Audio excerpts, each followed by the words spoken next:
orang berubah tuh 3 hal. Satu, memang dia ada yang ketemu Tuhan. Dia mulai ngerasa bahwa dia dikasihi.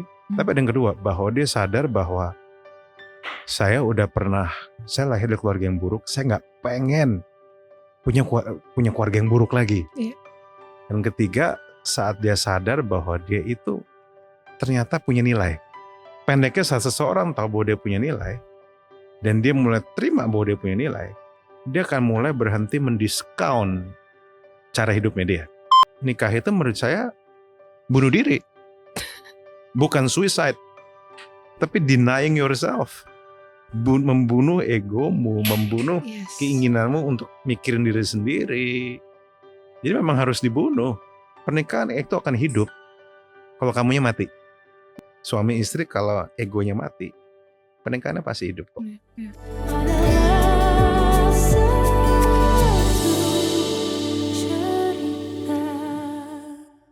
Salah satu investasi terpenting dalam hidup adalah pasangan.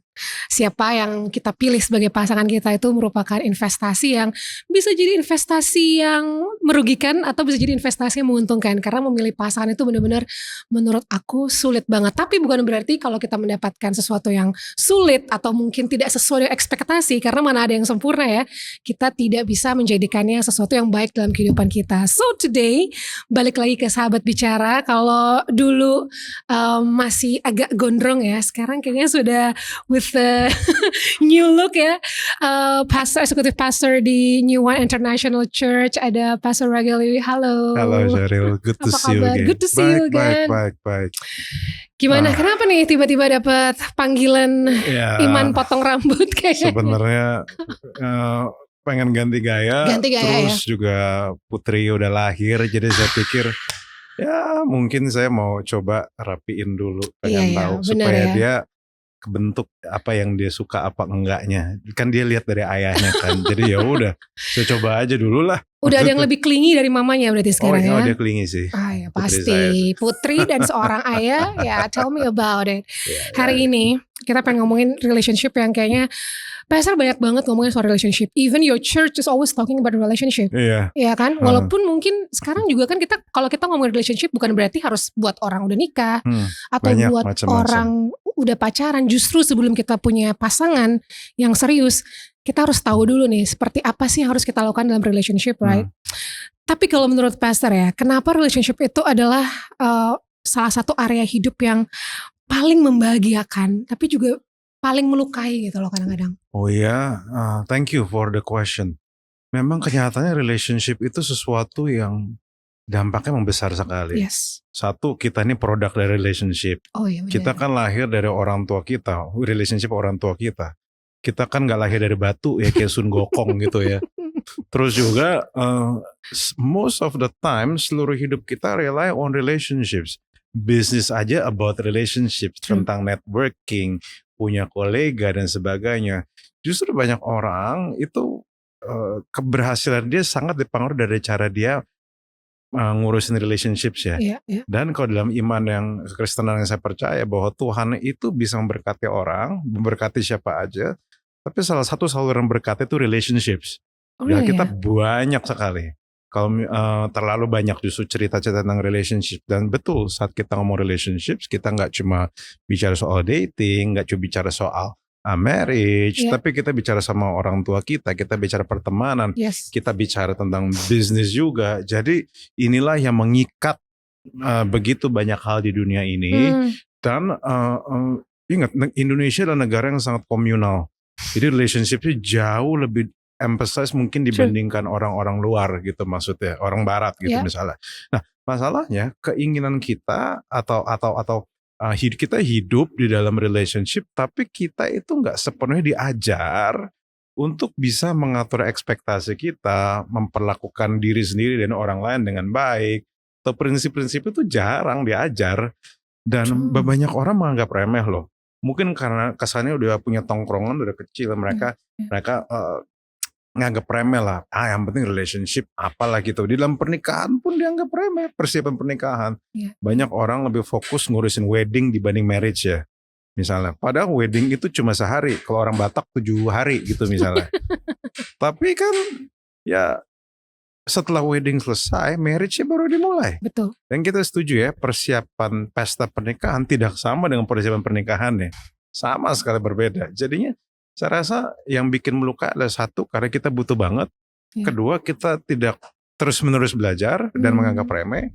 Yang ketiga, ya karena memang itu sesuatu yang dekat di hati kita, ya sesuatu yang dekat tuh selalu mudah melukai. Ya kan, makin dekat seseorang makin gampang nusuk kita. Jadi ya makanya sangat mudah. Jadi itu sih. Benar-benar sih. Tapi kalau tadi Pastor bilang belajar gitu ya, berarti which one is the best untuk kita lakukan dulu, kita menemukan pasangan yang tepat, atau kitanya jadi orang yang tepat atau orang yang sehat dulu secara individu? Walaupun kadang kejar-kejaran ya, saya menemukan berbagai macam realitanya ya. Ada orang yang jadi tepat dulu, terus abis itu punya pasangan. Ada juga yang sampai punya pasangan, dia baru sadar harus jadi orang tepat. Kalau udah banyak lukanya, ya jadinya dia berusaha jadi lebih baik dan akhirnya pernikahannya membaik. Tapi kalau idealnya memang sebisa mungkin jadi orang tepat dulu. Kalau dalam konteks saya percaya jadi orang tepat juga dimulai dari bertemu Tuhan dulu. Tuhan pencipta langit dan bumi. Dan kenapa? Karena gini, apapun agamanya kita percaya kita diciptakan. Dan yang paling tahu nilai satu barang itu bukan siapa yang punya barang itu, tapi siapa yang bikin barang itu.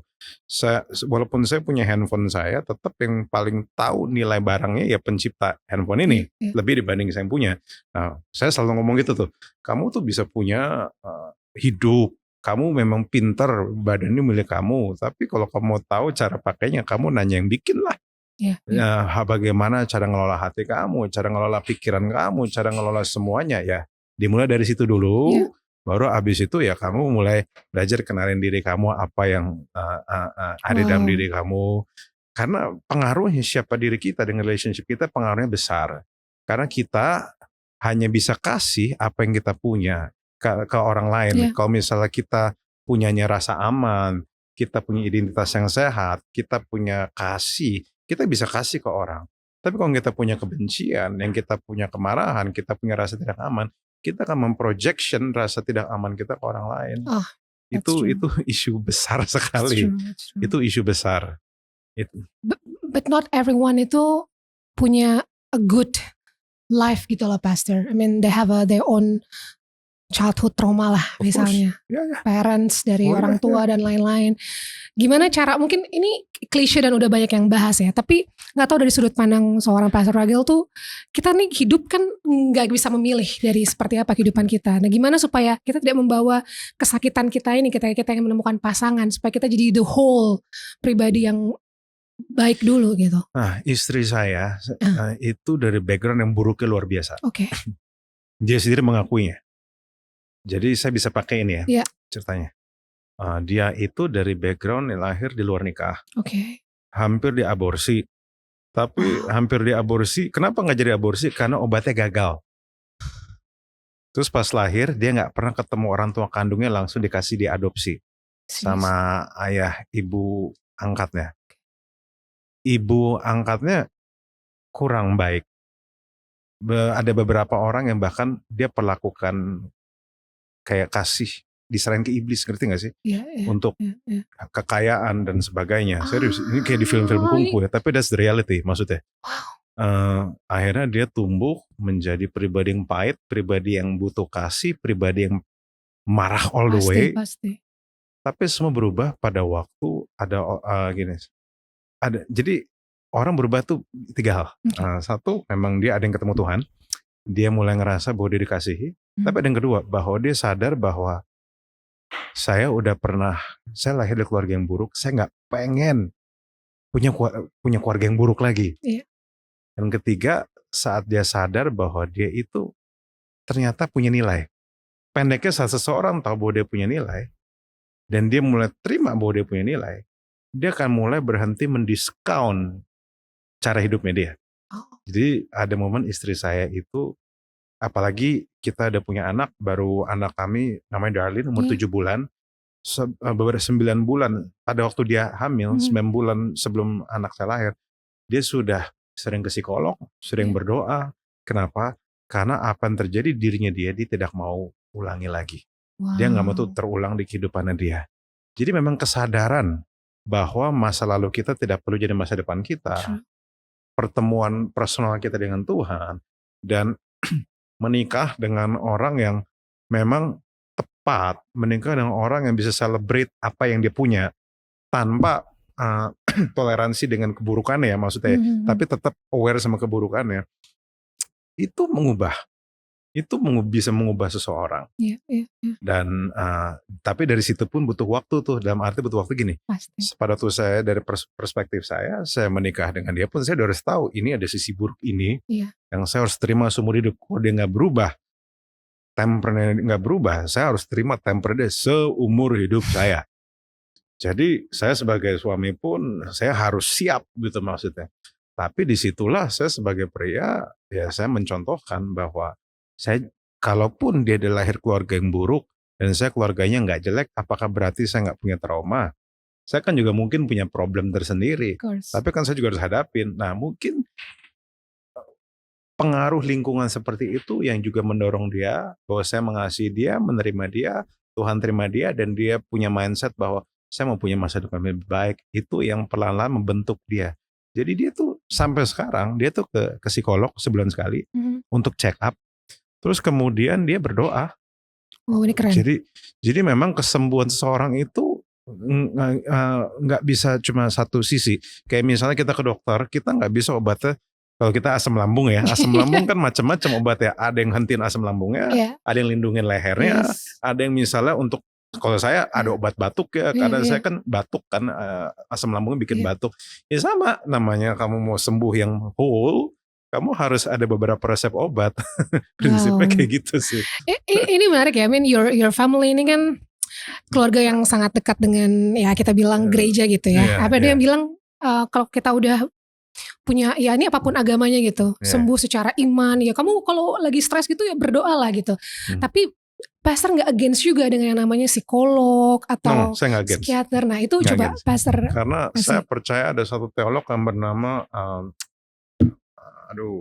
Agustinus kalau nggak salah. Dia bilang gini, Augustine of Hippo nggak salah. All truth is God's truth. Segala sesuatu yang benar, yaitu kebenarannya Tuhan juga.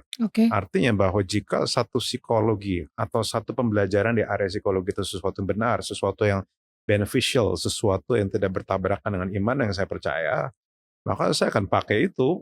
Karena gini, teologi ya itu banyak bicara tentang Tuhan, tapi dia banyak bicara tentang siapa pencipta dunia ini, kenapa dunia seperti itu. Tetapi ilmu psikologi, ilmu biologi itu kan menjelaskan tentang how, bagaimana sesuatu terjadi, how does it work, pikiran manusia seperti apa. Kalau ada perspektif saya, dia sama sekali nggak nabrak. Karena dia menjawab pertanyaan berbeda. Jadi saya sangat open sama hal seperti itu. Kadang ada most of the time saya suka baca jurnal kok. Saya suka baca jurnal misal dari industri kreatif, dari psikologi, biologi, neuroscience, fisika. Saya senang bacanya. Kenapa? Karena saya tidak merasa itu bertabrakan dan saya tidak merasa itu perlu ditabrak gitu maksud saya. Mungkin itu yang membuat kadang kan kalau misalnya kita belajar soal ya apalah teologi atau religi gitu ya. Buat orang-orang yang sangat logis gitu kan kadang suka susah masuk gitu. Nah mungkin orang-orang seperti pastor yang akhirnya bisa connect sama orang-orang yang sangat logis tapi bisa masuk dari sisi secara teologi gitu kan. Ya gak apa-apa menurut saya karena kan dan sebenarnya orang-orang agnostik, orang ateis itu open kok. Cuma asal cara ngomongnya bener ya maksudnya ya. Cuma mereka open kok justru. Menurut saya punya beberapa teman agnostik. They are the most honest people in the world. Saya nggak tahu kenapa kita jadi ngarah ke sini. Cuma nggak apa-apa ya. Mereka orang honest. Pertanyaan-pertanyaan mereka itu honest. Pertanyaan yang jujur. Pertanyaan yang mereka tipikal gini. Ya kalau misalnya saya bisa terima ya I'm gonna believe it gitu maksudnya. Jadi saya justru seneng sama orang kayak gitu. Jadi pertanyaan mereka itu sangat berbeda dengan pertanyaan misalnya debat agama dan sebagainya, which is yang saya nggak tertarik sama sekali gitu maksudnya. Saya lebih tertarik menjawab pertanyaan-pertanyaan yang seperti itu. Jadi menurut saya itu menarik. Maksudnya kan sebuah pertanyaan, kalau memang Tuhan ada, kenapa ada banyak anak-anak kena cancer? Menurut saya itu pertanyaan lebih lebih functional untuk dunia ini sebagai hamba Tuhan yang bukannya cuma peduli masuk surga tapi juga peduli dunia ini, ya itu pertanyaan lebih oke. Makanya saya peduli relationship karena gini, kalau saya percaya gini, hubunganmu, pernikahanmu, relationshipmu itu bisa bikin kamu ngalamin surga lokal Wow. atau neraka lokal gitu Oh maksudnya. iya betul. Terserah lah kalau misalnya kamu masuk surga, misalnya kamu udah percaya kamu masuk surga, ya sudah puji Tuhan. Tapi kan surga di sana sama dunia sekarang berbeda. Dan Iya. saya adalah orang percaya bahwa hanya karena kamu bakal ke surga bukan berarti kamu gak peduli dunia yang sekarang. Yes. Dan dunia kita sangat terikat dengan relationship, Iya. Benar. pernikahan, dan Tuh. kesuksesan kita sangat dipengaruhi pernikahan kita. Wow. Saya mau kasih contoh gini, I am who I am. Saya ada sebagaimana saya ada karena banyak orang yang nolong saya. Satu banyak orang nolong saya, keluarga saya berbuat baik sama banyak orang dan tanpa pandang bulu, orang-orangnya dulu miskin sekarang jadi kaya, support saya. Iya. Ada yang kayak gitu. Iya. Terus saya ditolong banyak orang, dibuka channelnya ke sana kemari. Dan yang ketiga, saya menikahi istri yang menurut saya tepat. Walaupun gini, tepat bukan berarti sempurna dan tepat bukan berarti dia selalu baik ya. Nah, that's good. Most of Gimana the tuh? time dia menyebalkan juga. Dan saya tahu bagi dia, saya juga menyebalkan gitu maksudnya. Karena panggilan perempuan dan laki menikah itu kita bukan untuk jadi sama, tapi jadi satu. Oke. Itu dua yang berbeda. Jadi kita tidak dipanggil untuk berpikir sama, tapi kita dipanggil berpikir bersama. Wow. It's a totally two different things. So punya dua rules yang berbeda. Dua rumusnya beda. Maksudnya gini loh, kamu karena laki perempuan sampai mati pun gak bakal pernah sama. Setuju. Cara kita melihat sesuatu berbeda. Apa yang mengganggu laki-laki tidak mengganggu perempuan, dan apa yang tidak mengganggu laki-laki mengganggu perempuan. Saya tidak merasa terganggu kalau saya lempar anduk sembarangan. Tapi istri saya terganggu sekali. Terus saya pakai baju, kadang dulu ya pas belum menikah, baju tidur, baju pergi, baju rumah bisa sama. Kalau misalnya istri saya kan dia baju tidur harus beda, baju pergi harus beda, baju rumah harus beda.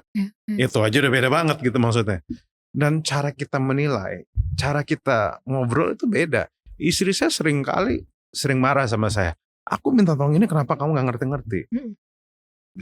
Terus itu juga contoh nih komunikasi belum lama nih ya.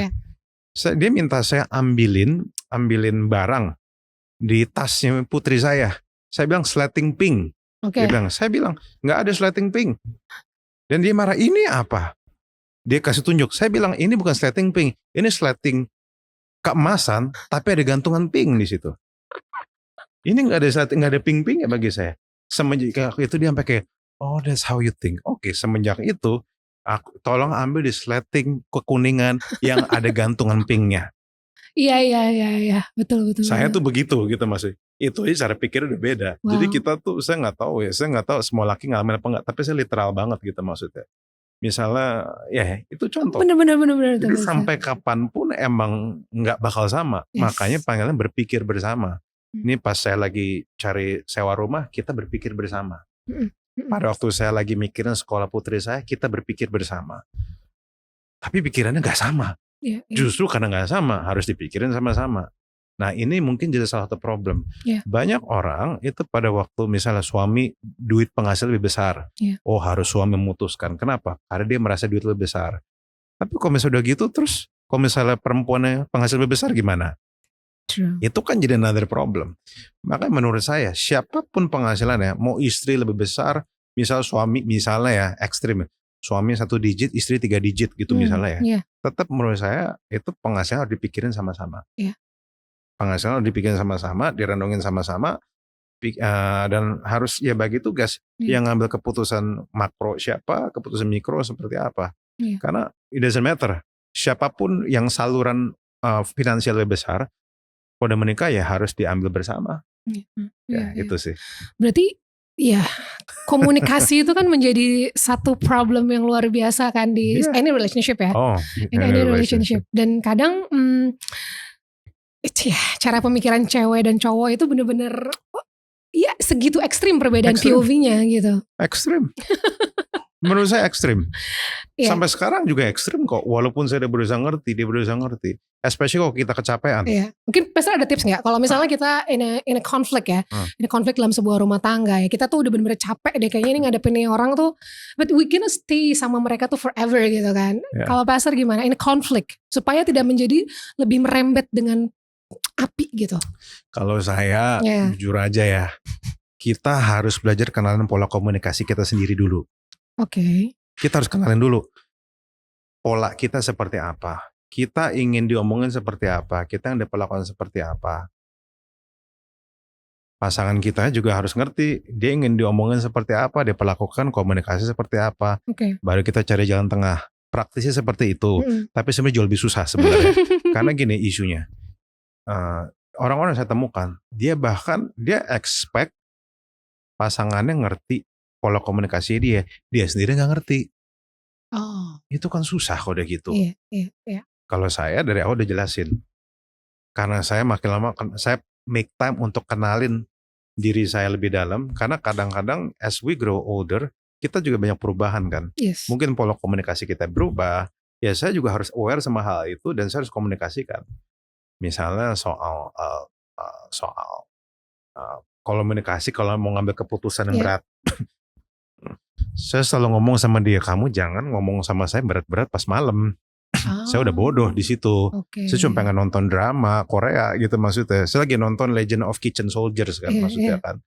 Jangan ngomong yang berat-berat sama saya. Tapi kalau kamu ngomong meeting yang berat, meeting pagi. Jam 9, jam 10 itu saya jalan tuh pikiran saya tuh. Dan memang pola-pola terbesar saya di kantor saya pun, di gereja saya pun, the hardest meeting kita selalu lakukan pagi. Oke. Dan itu kita harus ngerti pola kita sendiri. Nah dia juga harus ngerti pola dia sendiri. Kenapa? Karena kalau saya hanya berusaha menyelami tapi dia sendiri nggak ngerti, ujungnya asumsi, ujungnya pertengkaran lagi. Ujungnya kita capek sendiri. Jadi kayak ini kok nggak selesai-selesai ya. Jadi intinya kita kan harus paham pola komunikasi kita dan kita sampein itu. Kita sampein. Okay. Jadi satu pihak berusaha menyelami tapi satu pihak juga berusaha mengartikulasi. Iya. Saya harus berusaha artikulasiin loh, maksudnya kayak saya ini kalau gini, ini gini. Yang setuju ini gini. Kalau saya nggak ngerti, kamu coba begini dulu ya. Iya. Menurut saya itu tuh memang hard work karena kita ingat kita lahir dari pola komunikasi yang beda. Ini belum pola komunikasi yang kita sepakatin ya. Misalnya istri saya itu dari background keluarga yang banyak teriaknya. Banyak teriak, tensi tinggi, ngamuk, lu gue. Saya keluarga saya juga agak screaming, loud juga. Cuma entah kenapa saya enggak gitu. Kan kadang ada orang yang akhirnya ngikutin pola orang tuanya, ada yang akhirnya ekstrim gak ngikutin sama sekali kan. Seperti saya yang kedua. Dan saya akhirnya dulu ngomong sama istri saya, kamu kalau kita menikah, kamu mau pola komunikasi yang seperti apa? Apakah kamu mau yang teriak-teriak kayak gitu, tapi kamu kan gak suka. Terus kamu yang seperti apa? Ya udah kita sepakatin, kalau saya percayanya, saya pengen bangun pola komunikasi yang adem. Tapi argumennya oke, agak keras argumennya asal masuk akal gak apa-apa. Karena ini bukan cuma soal kita, ini soal pola komunikasi kita nanti ditiru kalau kita punya anak. Kalau misalnya anak kita teriak-teriak terus marah sama kita, masa kita bilang kurang ajar sementara kita yang contohin. Ya kan misalnya kita teriak-teriak sama suami istri, terus anak kita teriakan anak kita, akhirnya dia gedein, dia ikutan teriak. Terus kita bilang kurang ajar, kan gimana gitu maksudnya. Kamu yang contohin, dia gak ngerti polanya, ya gimana gitu maksudnya. Jadi kita mikir for the sake untuk pola komunikasi anak kita, kalau kita punya anak waktu itu, ya gimana kalau kita argumennya yang kita naikin, nadanya yang kita turunin.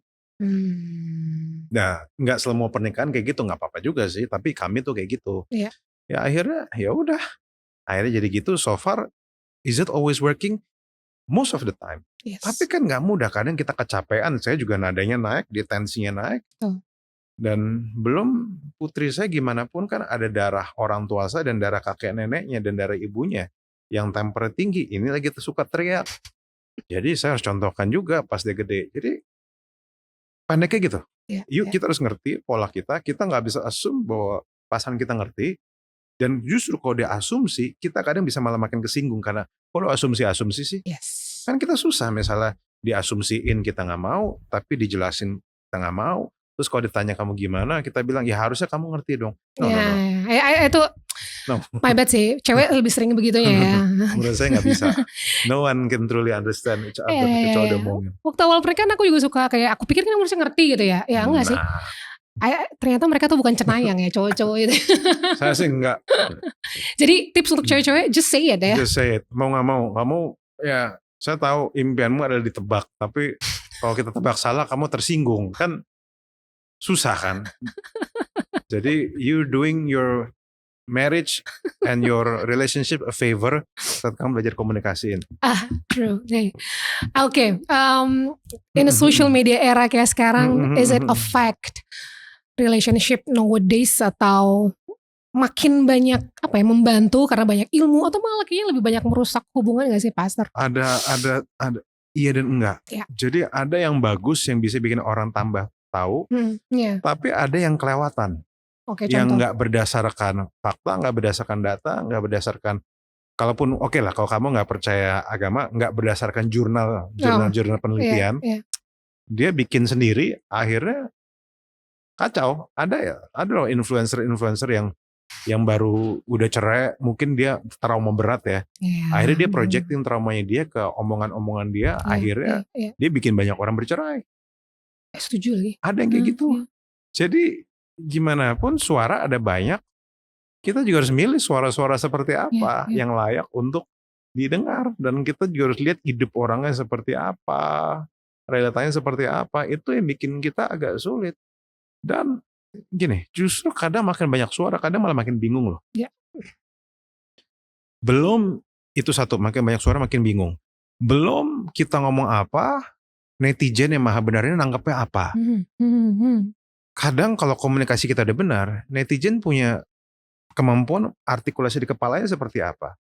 Saya tuh pernah saya disaran orang, saya dibilang gara-gara kamu saya dicerain oleh istri saya bilang, saya nggak pernah bilang suruh cerai, saya nggak pernah bilang suruh apa. Iya betul. Tiba-tiba lu nyalahin diri lu sendiri, dan katanya ceweknya tuh ngomong bahwa itu katanya kayaknya dari saya bilang gimana caranya, saya nggak pernah ngomong soal ini itu kok. Saya cuma ngomong, saya bahkan ngomong kalau kamu udah menikah ya nasi jadi capcay, jalanin. Jalanin yang terbaik kamu bisa gitu maksudnya. Ya, artinya cara daya tangkap rakyat ini juga harus diperhitungkan.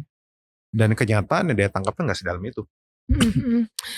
Makanya aku ingat aku lupa ya, Pastor ngomong di mana, di gereja atau di mana. Pastor bilang justru karena kalau kita sudah menikah, ya itu terimalah nasib kamu ya. Terima nasib, mau gimana? Begitu dia mau gimana, ya kamu udah terima itu nasib kamu. Kamu yang pilih, sudah berjanji di hadapan Tuhan. Justru itulah kuatnya dimana sebelum kamu punya pasangan, saatnya kamu berganti. Kalau nggak cocok ya berganti, that's okay berarti ya Pastor ya.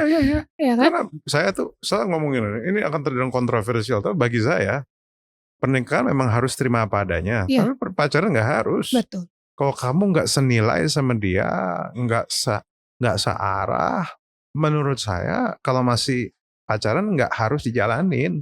Karena gini, kamu misalnya nih, banyak orang bilang saya harus seiman dan juga seras gitu misalnya. Itu aja susah loh. Tetap aja susah gitu maksudnya.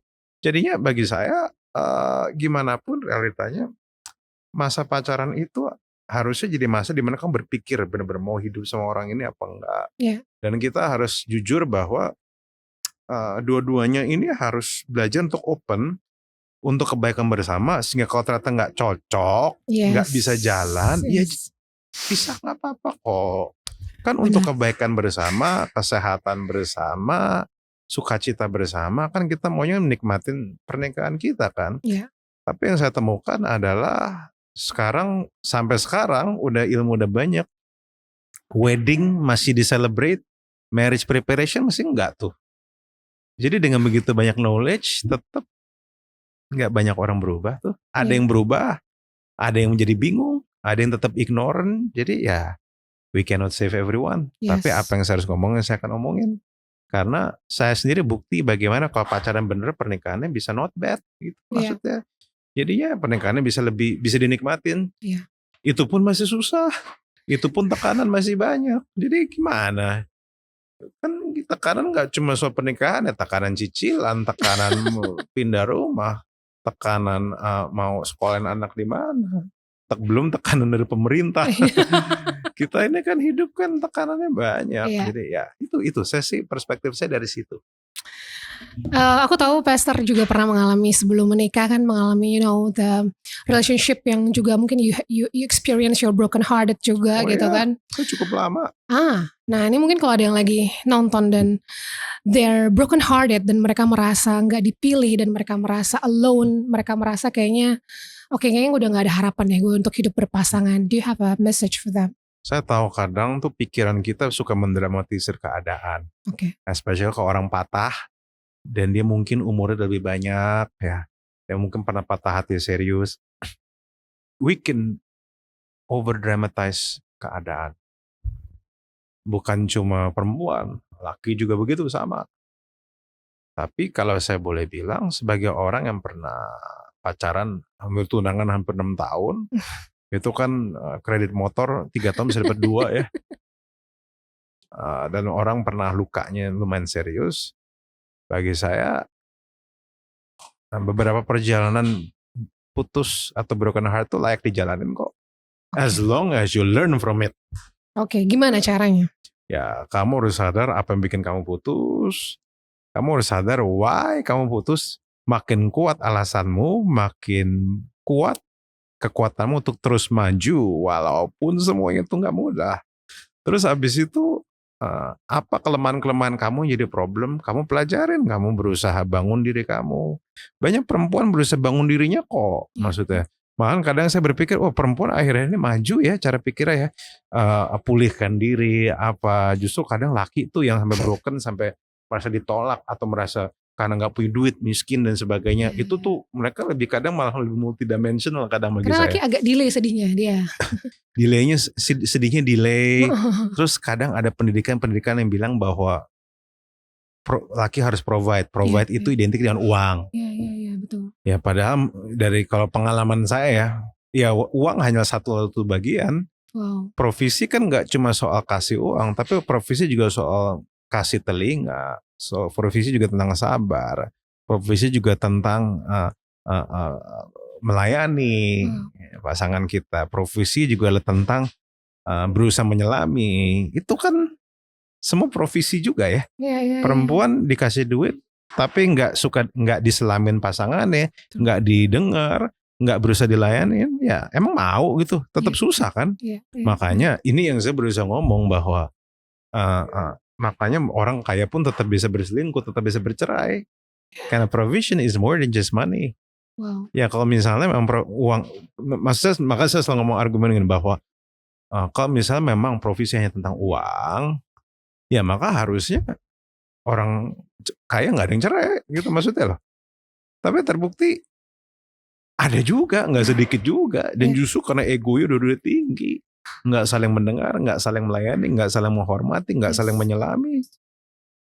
Ya gimana? Jadi bagi saya ya mungkin banyak orang nggak percaya ya, tapi ya saya selalu ngomong gini, saya berharap orang-orang nggak percaya ini cukup punya duit.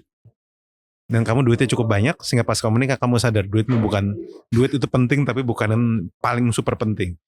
Saya pernah ngomong gini, money can buy many things but not everything. Iya. Uang itu penting, dia bisa beli banyak hal. Tapi dia ada batasnya. Uang itu bisa nggak beli akses ke pendidikan? Bisa. Tapi apakah uang bisa sepenuhnya beli akses pertemanan yang baik untuk anak-anakmu? Belum tentu. Uang bisa nggak beli rumah? Bisa. Bisa nggak beli suasana rumah? Belum tentu. Uang bisa nggak beli obat? Bisa. Bisa nggak beli kesehatan? Belum tentu. Jadi tetap ada batasnya. Jadi uang bisa beli bantal, bisa beli guling, bisa nggak beli tidur nyenyak? Itu kan another things gitu maksudnya kan. Ya oke lah pakai obat sebentar, tapi mau sampai kapan pakai obat gitu maksudnya. Nah itu kan. Wow, that's a nice words untuk mungkin orang-orang, terutama mungkin cowok-cowok yang merasa cowok harus jadi provider dan gak pede untuk, aduh aku belum bisa nikah lah nih karena aku aja belum bisa menghidupi diri sendiri. But harusnya sih mereka gak punya pemikiran seperti itu ya, Pastor ya, harus mereka lebih. Mereka minimal memperluas pemikiran mereka. Iya. Ya itu doa saya untuk para pria sih, maksudnya sih itu sih. Nice. Doa untuk para wanita apa? Ya kalau doa untuk para wanita ya percayalah bahwa pria-pria yang independen, pekerja keras tapi bisa penuh kasih itu masih ada kok. Cuma kadang perempuannya juga punya standar punya standar tinggi itu nggak apa-apa, tapi jangan standarnya berlebihan gitu maksudnya. Nice. Kadang-kadang gini, saya temukan juga kadang perempuan standarnya tinggi, tapi kadang kelebihan gitu maksudnya kayak saya pokoknya maunya standarnya duitnya banyak, terus abis itu tinggi, abis itu ganteng, abis itu yang kayak semuanya tuh 10 gitu ya. 10 gitu maksudnya kayak you don't get what you want always gitu. Iya. Jadi asal menurut saya tetap cari yang jelas gitu. Selama dia punya hati melayani, pekerja keras, dia nama baik, nggak korupsi, terus dia orangnya jujur, orangnya mau menyelami, mau ngerti, mau belajar. Saya rasa itu kualitas-kualitas yang cukup. Menurut saya ya, maksudnya kayak kalau six pack, ya kalau dia belum nyampe six pack, tapi orangnya hati terbuka, kalian olahraga sama-sama aja maksudnya. Siapa tahu dia jadi six pack gitu maksudnya. Pastor udah sebut kata melayani. Kenapa traits untuk seorang yang melayani itu penting untuk menjadi seorang pendamping kita? Ya karena kalau misalnya dua-duanya perintah-perintahan, berantakan tuh pernikahan. Ya. Saya menemukan bahwa melayani, menghormati, saling melayani Ya, sama saling, menghormati, itu dua kualitas yang akan mempertahankan pernikahan.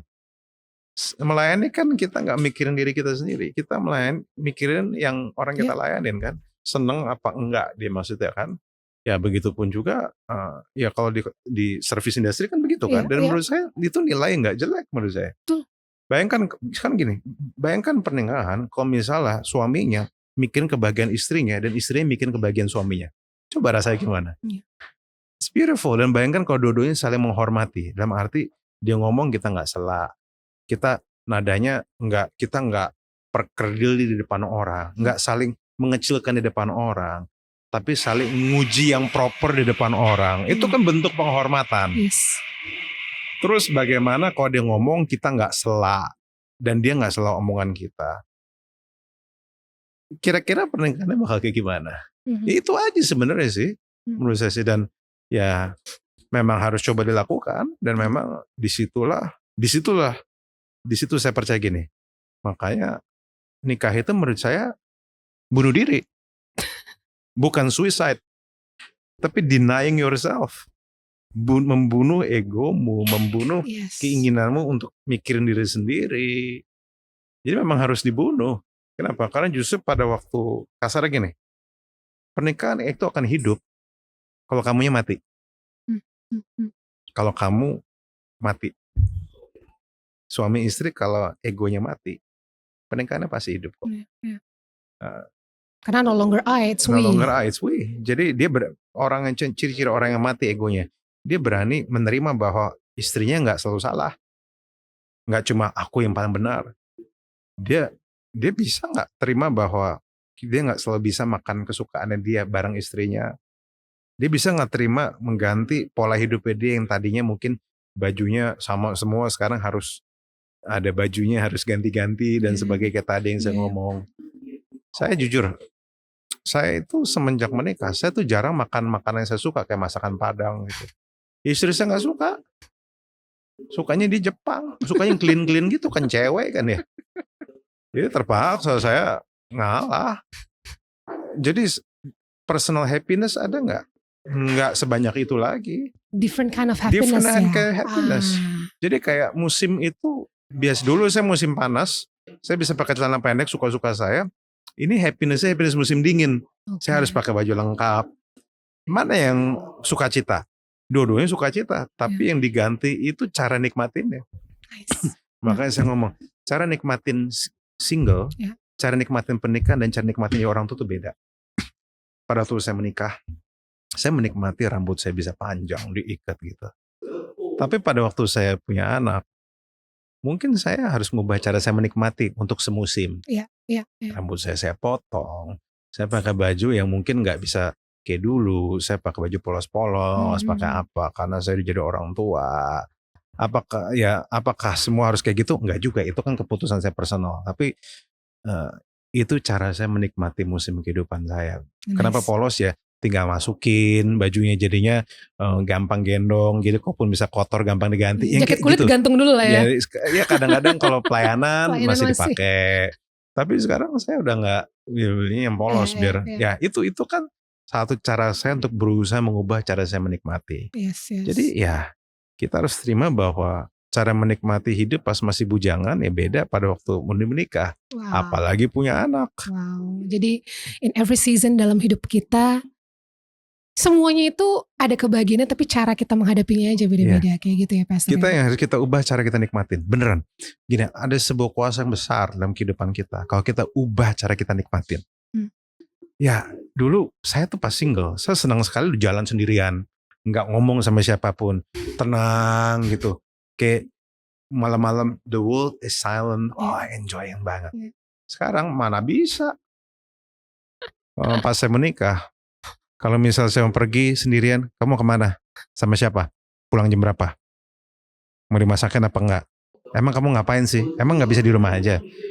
Terus pas sudah menikah, pas sudah punya anak, lebih lain lagi. Lebih parah lagi. Iya, saya bahkan even malam saya tidak silent. Tidur tiba-tiba dia nangis. Ya. Tapi kan saya yang daripada saya protes, daripada saya stres, yang saya ubah ya cara saya nikmatin. Yes. Ya gitu aja. Oke. Wow, very nice conversation indeed. Terakhir Pastor, mungkin your message untuk semua the people yang lagi looking for love sebelum mereka ke jenjang pernikahan, sebelum mereka terjebak dengan orang lain ya. What should they do? Praktis saya ada beberapa ya. Cuma satu, kamu harus punya hubungan personal dengan penciptamu supaya kamu tahu kira-kira hidupmu tuh seberharga apa.